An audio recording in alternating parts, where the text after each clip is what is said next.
Nous sommes dans le 9e chapitre de Megillat Esther. On reprend au verset 27. Il est écrit Kimov et Kiblo Yehudim. Kimov et Kiblo Yehudim, les Juifs ont reconnu et ont accepté. Dans un livre qui s'appelle Au cœur de Purim, qui cite le Sefer Yemé Purim, qui cite le Ner Israël, on dit là-bas que Purim et Yom Kippour sont similaires en ce sens qu'Hachem pardonne les fautes des Juifs durant ces 2 jours.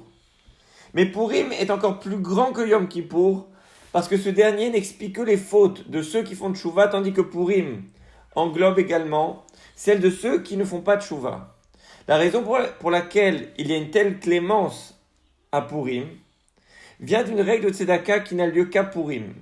En effet, lorsqu'en temps normal, on a le droit de se renseigner sur la légitimité du besoin de celui qui va demander la Tzedaka, à Purim, la loi nous dit de donner à toute personne qui demande la tzedaka sans vérifier le bien fondé de sa demande, comme c'est ramené dans Shulchan Aruch Or HaChaim 694-3.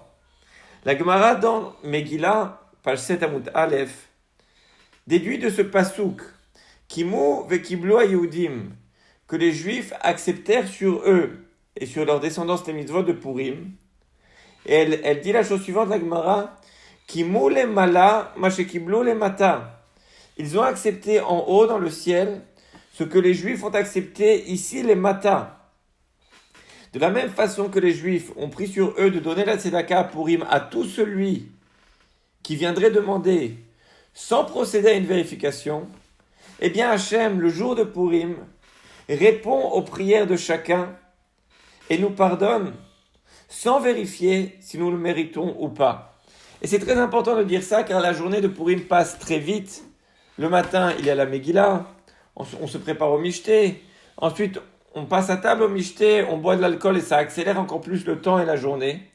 Et on peut passer à côté de cette journée et avoir oublié de prier alors qu'il semble que Purim soit le jour le plus propice à la tefila étant donné que Akadosh Baruch Hu accepte notre filote comme nous acceptons de donner aux pauvres sans vérifier. Akadosh Baruch Hu accepte nos prières sans vérifier qui nous sommes, nos bonnes actions, nos mauvaises actions.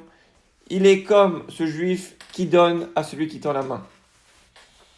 Donc, Kimo vekiblo Yehudim alehem ve'al zaram ve'al kol anivlaim alehem ve'lo yavor liot osim et shnei hayamim haele kirtavam vechizmanam bekol shana veshana.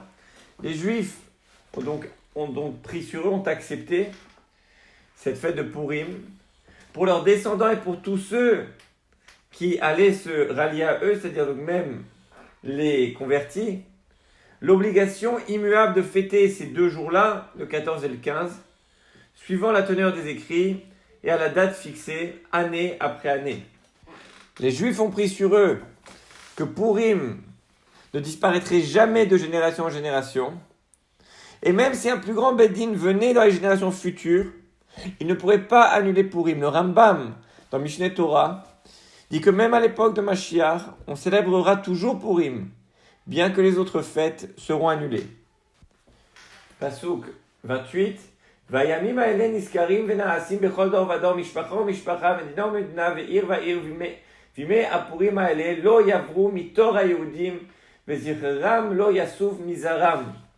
Et il faudra commémorer et célébrer ces jours de génération en génération dans chaque famille, dans chaque province, dans chaque ville, et ne pas laisser disparaître ces jours de Purim au milieu des Juifs, ni d'en effacer le souvenir du milieu de leurs descendants.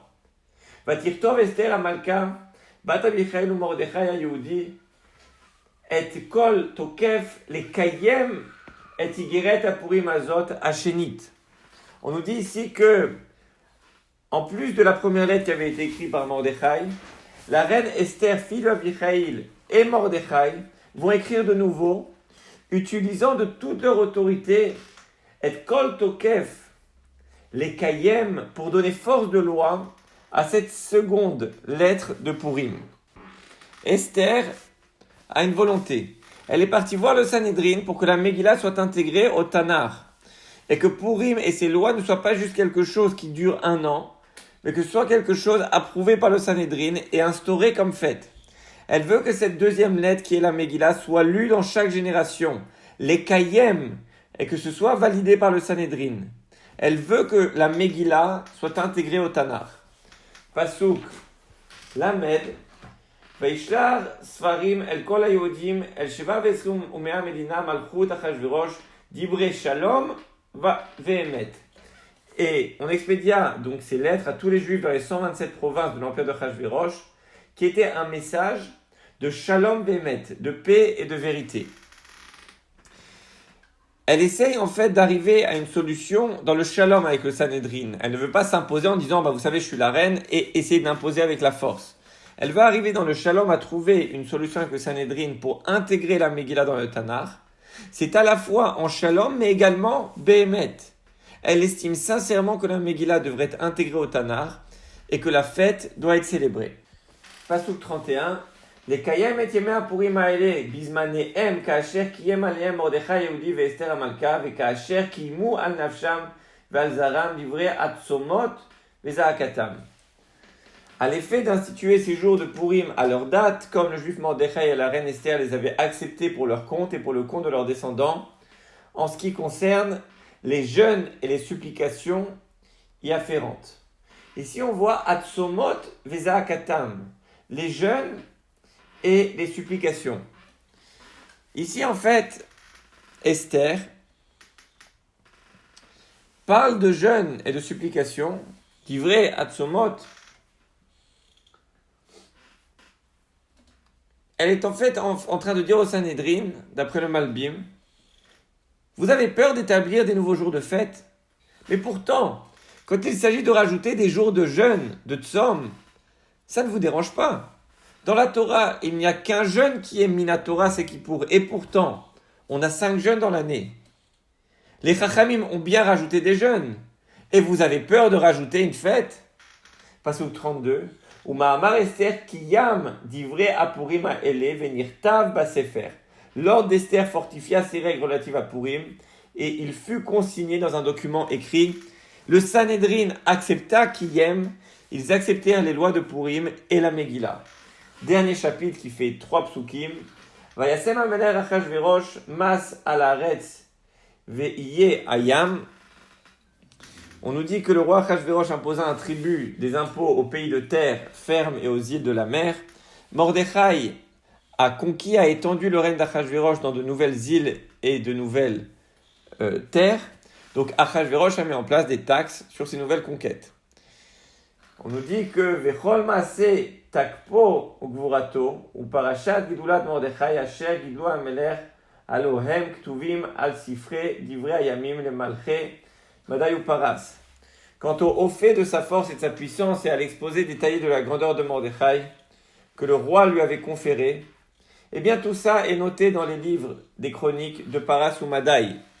Évidemment aujourd'hui je ne pense pas que dans les livres d'histoire iraniens on enseigne ça. Mais il semble que toute cette histoire de Purim à l'époque n'était pas juste une histoire qu'on se racontait en interne entre juifs, mais plutôt une histoire qui était connue de tout le monde en Iran. Dernier pasuk,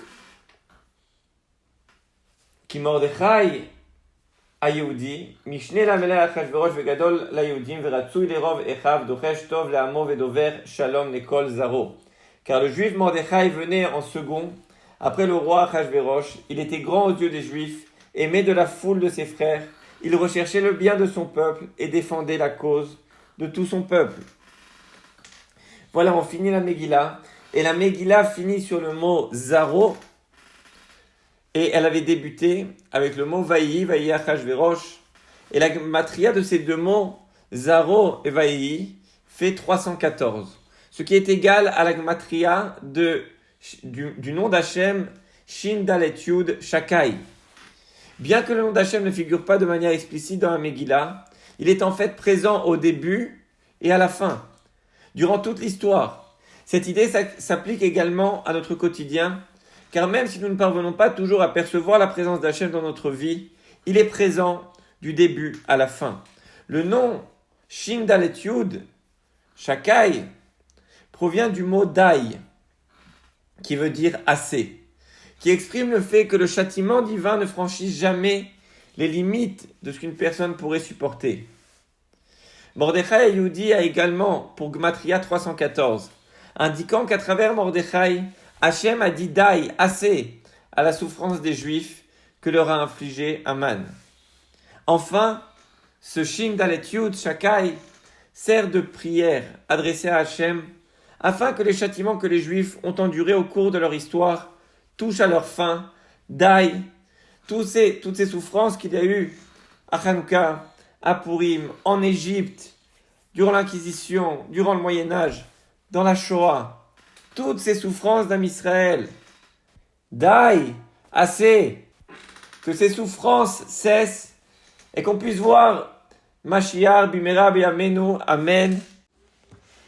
Il est également important de noter que la Megillah contient 166 versets qui correspondent aux 166 mots combinés des deux sections qui traitent d'Amalek dans la Torah, dans Shemot dans le chapitre 17 des versets 8 à 16 et dans Dvarim chapitre 25 des versets 17 à 19. Également le grand Hallel, qui est le Tehillim 136, a 166 mots. La Megillah est en fait une grande louange comme ce grand Hallel à Akadosh Baruch Hu qui nous a sauvés et qui malgré les difficultés ne nous a jamais abandonnés. Enfin, pour finir, rappelons les paroles du Khatam Sofer, comme on l'a dit, qui dit que la lumière qui se dégage de la Megillah est dans un certain sens plus grande que celle qui se dégage de la Torah. On a dit pourquoi. Car la lumière qui se dégage de la Megillah vient d'une écriture de Mordechai qui a dû s'élever au 50e degré de Gdusha. C'est ce 50e degré auquel on peut se connecter le jour de Purim en écoutant la Megillah. Je vous souhaite à tous une excellente fête, une fête de Gdusha, de Simcha. Et n'oubliez pas, comme on l'a dit, de prier. Kimou vekiblu Yehudim, Akadosh Baruch Hu, ce jour-là, accepte toutes les prières. C'est une journée qui passe très très vite, avec les célébrations, avec la Megillah, avec la boisson. Donc, n'oubliez pas de prier, c'est un jour gigantesque de prière. Et un jour, on peut vraiment se connecter à Kadosh Baruch Hu. Ve'yeda kol paul ki ata pe'alto, ve'yavin kol yetzur ki ata yetzarto. Que toute chose qui a été créée sache que Hachem est son créateur, et que chaque chose qui a été façonnée sache qu'Hachem en est la source.